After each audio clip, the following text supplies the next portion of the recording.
The Assembly will hear an address by His Excellency Úmaro Sissoco Embaló, President of the Republic of Guinea-Bissau.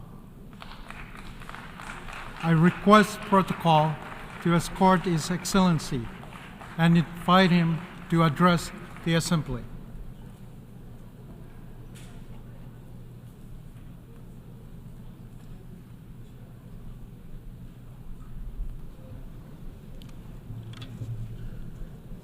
Señor Presidente, Mr. President, Mr. Secretary General, Heads of State and Government, ladies and gentlemen. I would like to offer my congratulations to Mr. Philemon Yang of the Republic of Cameroon on his election as President of the 79th session of the United Nations General Assembly. I wish him much success in a very complex international context. I also congratulate his predecessor, Mr. Denis Francis, for the results achieved during his term. To Secretary General Antonio Guterres, I express our acknowledgement of his deep commitment to the service of our common ideals and goals in a very difficult international landscape. The world faces grave challenges. The obligation to follow the principles and deliver on the promises of the United Nations Charter is the burden that each one of us carries. We witness devastating wars, the intensification of regional tensions, and other grave threats to international peace and security. Hundreds of millions of people continue to live in extreme poverty, without the basic means of subsistence, without hope for a better future, without human dignity.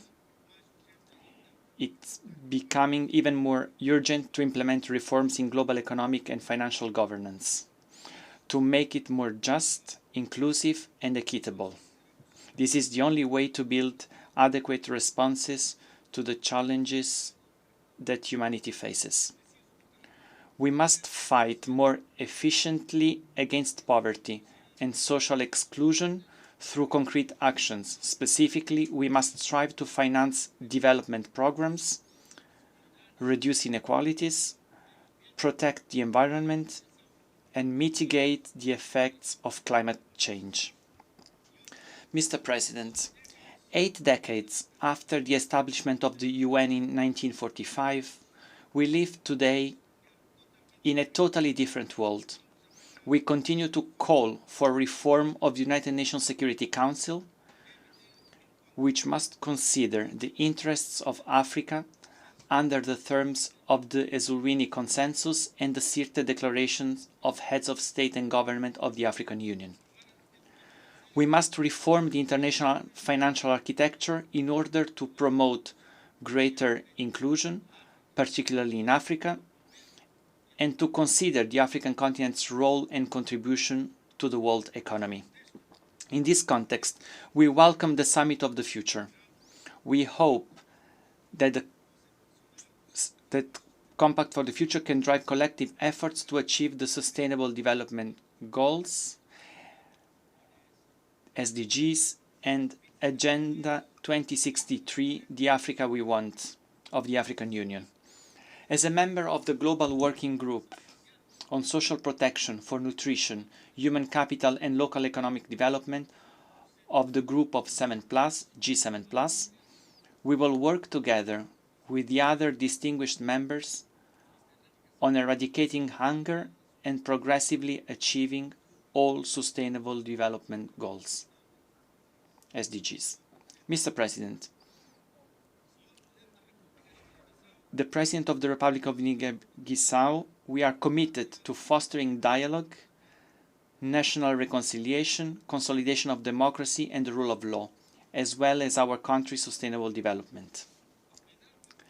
Despite the negative impact of the challenging world economic and financial situation, the economy of Guinea-Bissau continues to grow as a result of sound public policies.